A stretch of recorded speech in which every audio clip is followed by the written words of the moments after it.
Hi everyone, I've been reheated yet again to review Apple's newest additions to their large family of tablets, the 2024 iPad Pro. If you're wondering if the new iPad is worth getting, I'd say it's a must-buy, especially if you're serious about your art and you can afford it. I've been using the 2022 model for some time now, and I have some thoughts to share for potential upgraders. Before we get into it, here's a word from today's sponsor, Secretlab. Here at Geek Culture, Secretlab is our everyday ergonomic buddy. Whether you're working, playing, or taking a quick nap, we feel less aches and more refreshed, even after sitting for long hours. Secretlab provides ergonomic support literally from head to toe, from dynamic lumbar support to their proprietary medium foam cushioning and even premium footrests that promote circulation. That's good for you. For more information, check out secretlab.co.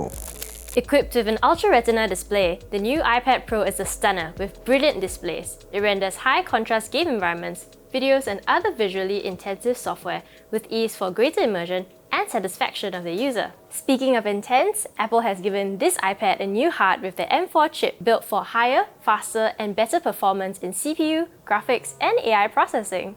I can imagine this being a huge booster for creatives using not only CPU-heavy but also visually heavy software like Adobe Suite for editing. Having the iPad as an on-the-go device is a big win when you're in a tight crunch or just totally immersed in a creative rush. For our workaholics on the go, Apple has written you a love letter. Their new release comes with an all-new Apple Pencil and Magic Keyboard, accessories that are sure to heighten your quality of life with new improvements like haptic feedback and a fancy new look. When it comes to the Ultra Retina XDR OLED display, I have to say that it's nothing short of show-stopping. The way that it captures highlights and deep shadows is clear and crisp, making drawing not only satisfactory, but also a test of precision to maximize this beautiful display. Sometimes people say that tools aren't what make an art piece good.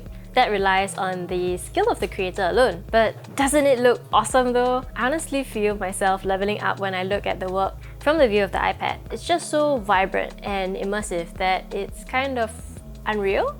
Having dual OLEDs in the panel, otherwise known as Tandem OLED display, we know that OLEDs are not known for its brightness compared to LEDs. Ultimately, this means better contrast, which encourages artists to put more detail into their works, and in turn, helping you aim for higher levels of complexity when it comes to colors and illustrations. The iPad isn't just a breathtaking screen tablet for drawing on. All aspects of the viewing experience are elevated with a huge improvement of the Ultra Retina XDR OLED display. Think movies, television series, and games. The iPad Pro provides a stunning mobile cinematic viewing experience for everyone to enjoy. It supports Dolby Vision, HDR10, and HLG content. As a degen Genshin player who also recently got into Cookie Run Kingdom, I adore that the iPad Pro is able to run high-resolution graphics, and so I can appreciate all the beautiful models and environments. While the Ultra Retina XDR is obviously the main focus here, one of my favorite upgrades is actually how the nano texture glass reduces glare intensity and reflections. This makes it way easier to draw with the iPad on flat surfaces or just in bright environments. No more tilting the iPad at awkward angles because the glass takes care of both color management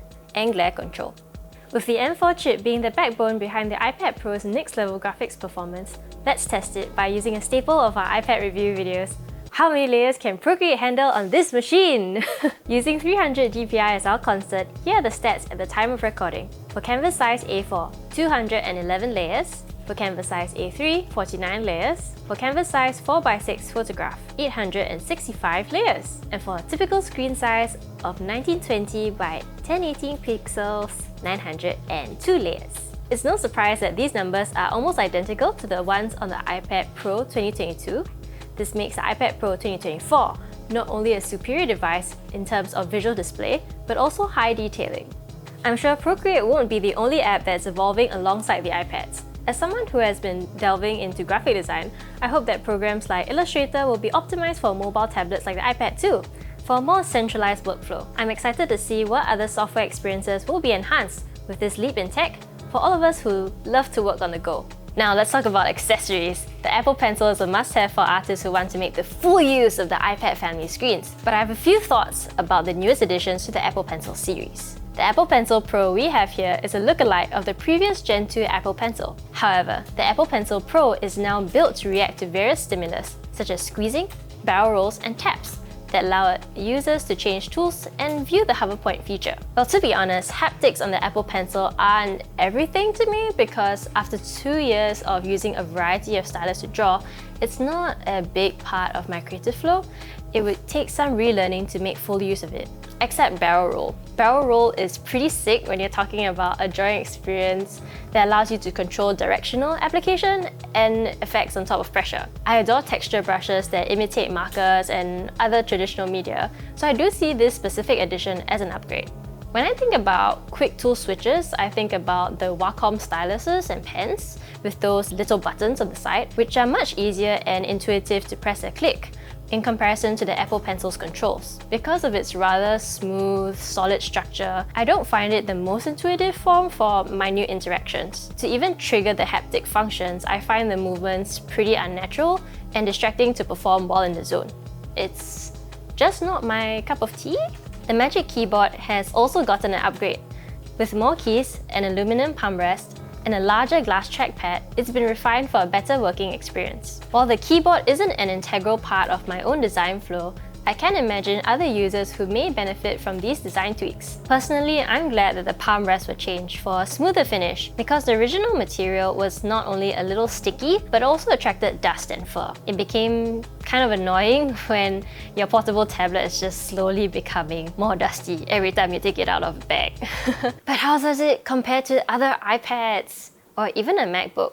Other creatives have said this as well, but the iPad Pro 2024 is not yet ready to completely replace the MacBook's power and efficiency. It's hard to outdo yourself when your product is already so good. However, the experience on the MacBook is not geared towards artists. It's built as an everyday laptop for work and play. On the other hand, the iPad series is a creative device that has been evolved as a tablet to almost be entirely screen, maximizing immersion in creative workflows and entertainment.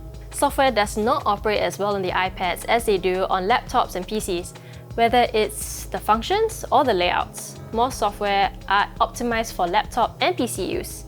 Hence, the capabilities of the iPads are still limited in that direction. On the other hand, I can confidently say that the iPad Pro 2024 is a way more refined machine than the Pro from 2022. The difference in image quality, rendering, power has truly blown me away, and I'm excited to see what cool stuff comes out of it. Side note, iPads last a long time, but if you've got one from before the 10th gen, yours is probably being discontinued. So if you're on the hunt for your next tablet, I genuinely think you should consider the iPad Pro 2024 as a candidate. Even if you're not an artist or creative of any kind, you'll still feel that huge leap in improvement in terms of viewing experience, smoothness, and convenience. Let me know in the comment section below if you have any questions about the new M4 iPad Pro, and I'll be happy to answer them. If this video was helpful, do help like, share, and subscribe. It really goes a long way, and I'll see you in the next video.